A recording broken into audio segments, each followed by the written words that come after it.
नमस्ते छात्रों, आज हम एक नया पाठ पढ़ेंगे। पाठ का नाम है सफर का साथी और सिरदर्द। लेखक है राम नारायण उपाध्याय। ये बड़ा मजेदार एक निबंध है, हास्य व्यंग्य निबंध है। देखिए कि हम देश परदेश विदेश यात्रा करते हैं। कुछ लोग रेल से यात्रा करते हैं, कुछ हवाई जहाज से करते हैं, कोई बस से भी यात्रा करता है।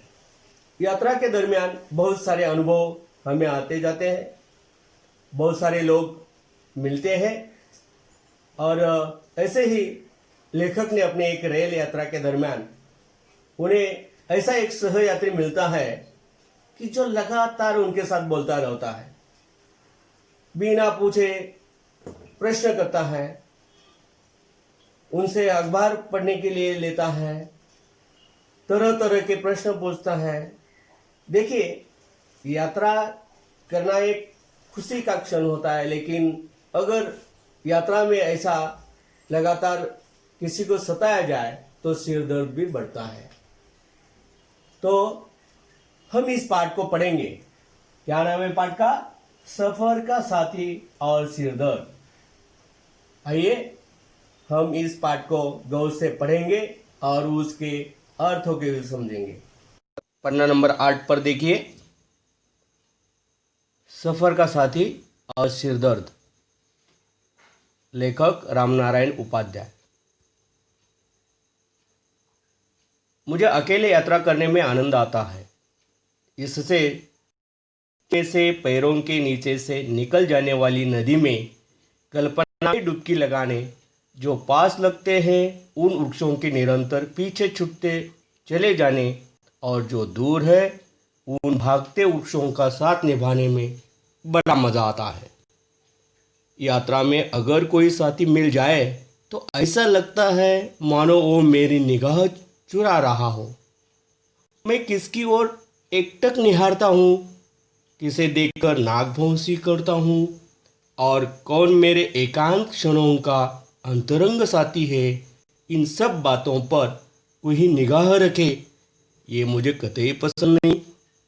कभी कभी जब रेल की खिड़की से बाहर झांककर दूर के दृश्य, किसी प्राकृतिक मनोरम दृश्य को देखना चाहता हूँ, जैसे सूर्योदय और सूर्यास्त, तभी मेरी दृष्टि उचटकर किसी वृक्ष की डाली पर पांव टिकाए बच्चों को देखने में जा उलझती है। तब कैमरे के हिल जाने की तरह सारा दृश्य गायब हो जाता है और मैं सोचता ही रह जाता हूँ कि आखिर मैं देख क्या रहा था। कभी कभी मेरी दृष्टि नदी किनारे के सौंदर्य को निहारना चाहती है। इसी बीच जैसे आंखों में कंकरी गिर जाए, ऐसे रास्ते में पहाड़ी के आ जाने से सारा दृश्य चौपट हो जाता है। कभी कभी मेरा मन उच्चाकाश में उड़ने वाले पक्षियों के साथ अनंत की ओर छोर नापना चाहता है। इसी बीच रेल किसी गुफा में प्रवेश कर जाती है और तब लाचार मन को भी मन मारकर सुरंग की उस पतली लकीर में से निकलने को बाध्य होना पड़ता है। वैसे मुझे बस की यात्रा कतई पसंद नहीं। उसमें यह भी जरूरी नहीं कि बगल में बैठने वाला आदमी हमारा मनपसंद ही हो। अनेक बार तो ऐसे व्यक्ति से पाला पड़ता है जो रूठी हुई पत्नी की तरह लाख मनाने पर भी सीधे मुंह बात नहीं करता, और अगर उससे प्रश्नों के जरिए छेड़खानी की जाए तो हाँ हूँ में जवाब देकर खिड़की से बाहर मुंह लटका लेता है। कभी कभी ऐसा भी साथी मिल जाता है कि आप चाहे सुने या न सुने, वो अपनी बात तब तक सुनाता रहेगा जब तक दो में से एक उतर न जाए। मुझे सुपरफास्ट ट्रेन के बजाय एक्सप्रेस से यात्रा करना ज़्यादा पसंद है, कारण सुपरफास्ट ट्रेन का स्वभाव उस विशिष्ट व्यक्ति की तरह होता है जो रास्ते में मिलने वाले बराबरी वालों की उपेक्षा कर बड़ों से मिलने दौड़ा जाता है। उसे आदमी से अधिक अपनी चाल पर नाज होता है, जबकि एक्सप्रेस एक दोस्त दूर से स्टेशन देखकर अपनी चाल धीमी कर लेती है, सबको अपने हृदय में स्थान देती है और जब चलती है तो इस कदर धीरे जैसे कोई एक मित्र दूसरे से विदा ले रहा हो। अपने को तो भाई भाई साहब रेल की खिड़की से दुनिया देखने में बड़ा मज़ा आता है।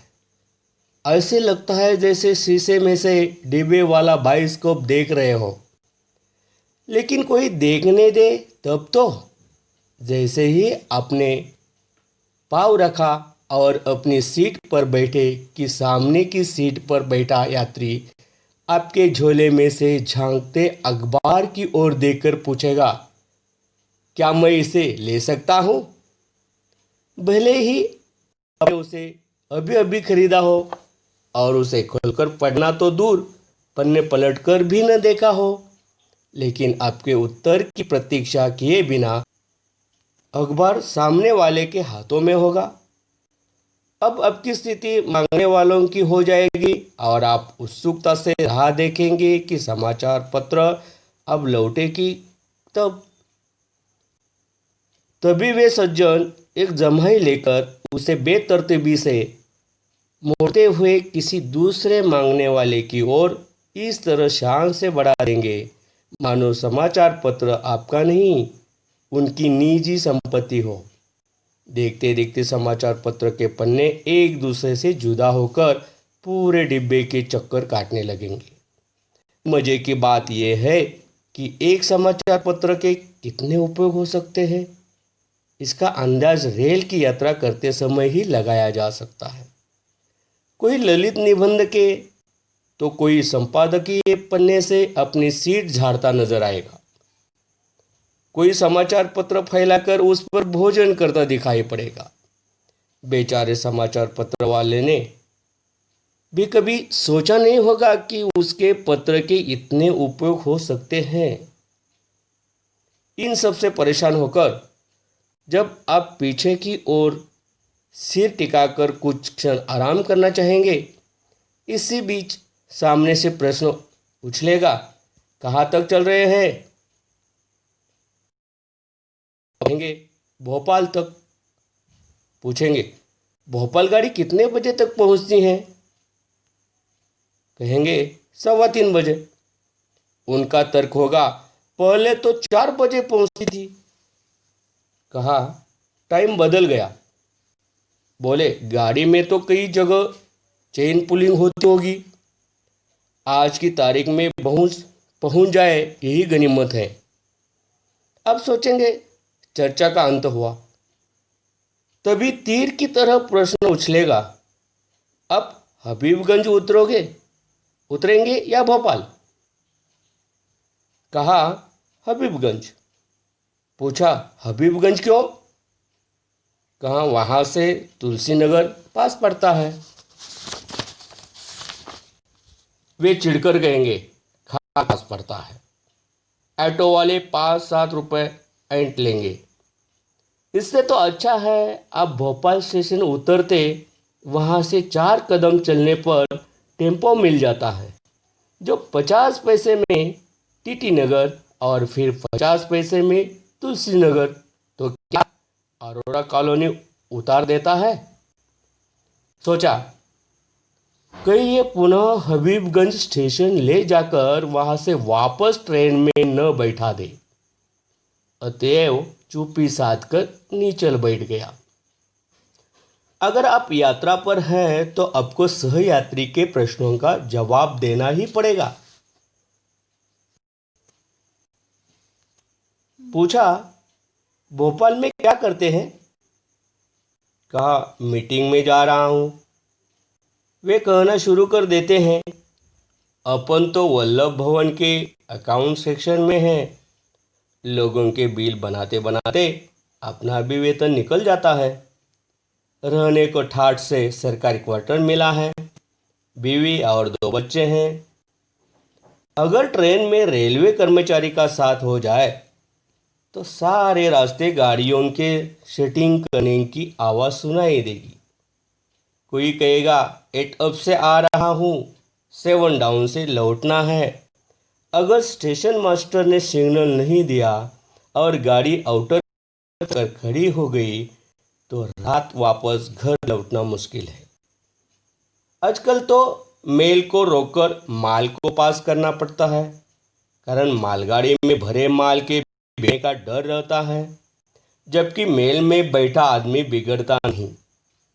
अरे, नाराज भी तो नहीं होता, क्या खाकर नाराज होगा? अगर शिकायत करना चाहे तो शिकायत पुस्तिका मांगे। जब तक शिकायत पुस्तिका आएगी तब तक रेल चली जाएगी। दूसरे ने कहा, मैं पूछताछ विभाग में काम करता हूँ। लोग बाग भी कैसे कैसे सवाल पूछते हैं। कोई पूछता है 10 बजे वाली रेल कब आएगी, कोई पूछता है छोटी लाइन वाली गाड़ी कहाँ पर खड़ी होगी, मानो उसके बड़ी लाइन पर खड़ी होने का अंदेशा हो। एक दिन एक आदमी ने तो कमाल कर दिया। पूछा, क्यों भाई साहब, बिना टिकट वालों के लिए बाहर जाने का रास्ता किधर से है? बोला, मेरे पास बैठ जाओ, मैं भी एक दिन इसी तरह रास्ता पूछते पूछते यहाँ आया था। अब लोगों को बाहर जाने का रास्ता बताने का काम कर रहा हूँ। एक बार एक सहयात्री ने पूछा, क्यों भाई साहब, क्या आप यात्रा पर जाने से पहले आरक्षण करा लेते हैं? मैंने कहा, ये तो सहज बात है, आजकल बिना आरक्षण के यात्रा करना सिरदर्द मोल लेना है। वे बोले, आप भी अजीब आदमी हैं, सिरदर्द तो आरक्षण कराने में है। हम तो चक्कर काटते हैं तब कहीं एक सीट मिलती है। आप शान से टिकट जेब में रखते हैं, अकड़ कर डिब्बे में प्रवेश करते हैं और जब कंडक्टर को आरक्षण का टिकट दिखाते हैं तो वो हिकारत भरी निगाह से कहता है, जब टिकट है तो क्या देखना, नहीं होता तो देख लेता। वो दूसरे यात्री के पास जाता है, उसके पास न टिकट है न आरक्षण। इशारे इशारे में कुछ बात होती है और उसे वो जहाँ से चाहता है, जहाँ तक के लिए चाहता है, वहाँ तक के लिए सीट मिल जाती है। देखा नहीं आपने, रेल के हर डिब्बे पर लिखा है, भारतीय रेल जनता की संपत्ति है, इसे सुरक्षित रखिए। इसके पीछे एक अलिखित इबारत भी होती है, भारतीय रेल कंडक्टर की संपत्ति है। सांझ हो चली थी, डिब्बे की बत्तियां जलने लगी थी। लोगों ने अपने अपने होल्डॉल बिछाने शुरू कर दिए। मैंने भी थककर चूर हो जाने के कारण सिर दर्द की एक गोली खाई और लेटना चाहा। सहयात्री ने देखा तो पूछा, क्या आपको सिर दर्द हो रहा है? मैंने कहा, जी हाँ। बोले, आप ऐसी वैसी गोलियां क्यों खाते हैं, इससे रिएक्शन हो सकता है। फिर पूछा, कल क्या खाया था? रास्ते में कहीं पूरी कचौड़ी तो नहीं खा ली? अरे, ये रेलवे ठेकेदार कल की बासी पूरी कचौड़ी को उबलती कढ़ाई में डालकर ताजा के नाम पर बेचते हैं। कहेंगे हाथ लगाकर देख लो गरम है कि नहीं। उन्हें तो अपनी जेब गरम करनी है। मैं तो घर से पराठे लेकर चलता हूँ, रास्ते में कोई और पराठे वाला मिल जाता है तो दो और दो चार मिलाकर खाने में मज़ा आ जाता। फिर पूछा, आपको सिर दर्द कितने समय से है? क्या ये पैतृक बीमारी है या केवल आपको ही है? मैंने कहा, मेरे परिवार में सभी के सिर है, अतएव सबको सिर दर्द होना स्वाभाविक है। वे बोले, क्या आप भी बिना सिर पैर की बातें करते हैं? जिनके पाँव में शनि होता है उन्हें भी सिर दर्द होता है, जिनके पेट में गैस होती है उन्हें भी सिर दर्द होता है। मैंने कहा, अब बजा फरमाते हैं, जब मैं घर से चला तो भला चंगा था, ट्रेन में बैठा तब भी कोई शिकायत नहीं थी, किताब पढ़नी चाहिए तब भी मन आनंद से हिलोरे ले रहा था, लेकिन जब से हम सफर सहयात्रियों ने सिर खाना शुरू किया तो बेचारा सिर दर्द नहीं करे तो क्या करे।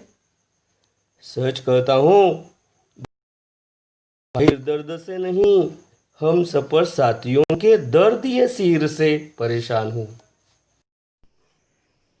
हाँ छात्रों, इस पाठ में आए हुए कुछ नए शब्द और उसके अर्थ को हम देखते हैं। देखिए, गौर से देखिए, निहारना यानी गौर से देखना, निहारना यानी गौर से देखना। मनोरम यानी मन को लुभाने वाला, यानी मन को लुभाने वाला या मन को आकर्षित करने वाला। अनंत, अनंत यानी असीम, जिसकी कोई सीमा नहीं या जिसका अंत न हो, यानी अनंत। लाचार, लाचार यानी विवेश या मजबूर, लाचार यानी विवश या मजबूर। उपेक्षा, उपेक्षा यानी उदासीनता, उपेक्षा यानी उदासीनता। प्रतीक्षा, प्रतीक्षा यानी इंतजार या प्रतीक्षा करना यानी इंतजार करना। बेतरतीबी यानी क्रम का अभाव यानी सीक्वेंस न होना, बेतरतीबी यानी क्रम का अभाव यानी सीक्वेंस न होना, सुसूत्रता न होना। निश्चल, निश्चल यानी अचल, जो चलता नहीं है, स्थिर है, एक ही जगह पर है, यानी निश्चल। सहयात्री, सहयात्री यानी साथ में यात्रा करने वाला, सहयात्री यानी साथ में यात्रा करने। आइए दोस्तों, पाठ में कुछ मुहावरे भी हैं, उसका अर्थ देखेंगे और वाक्य में प्रयोग भी करेंगे। चौपट हो जाना यानी नष्ट होना, बर्बाद होना। चौपट होना का अर्थ क्या है? नष्ट होना, बर्बाद होना। बाढ़ के कारण किसानों की खेती चौपट हो गई। इस प्रकार मुहावरों का वाक्य में प्रयोग करना है। नीचे और भी 3 मुहावरे दिए हैं, इनका वाक्य में प्रयोग करना है। मन मारना यानी इच्छा को दबाना। राह देखना यानी इंतजार करना, राह देखना यानी इंतजार करना। जेब गरम करना यानी कमाई करना, जेब गरम करना यानी कमाई करना। देखिए छात्रों, पाठ में कुछ शब्द युग्म शब्द आए हैं, वे भी हम पढ़ेंगे। नाक भौं, नाक भौं। कभी कभी, कभी कभी। आने जाने, आने जाने। दूर दराज, दूर दराज। जमीन जायदाद, जमीन जायदाद। साफ सफाई, साफ सफाई। छात्रों, और एक बार तुम इस पाठ को पढ़ो और शब्दों को समझो।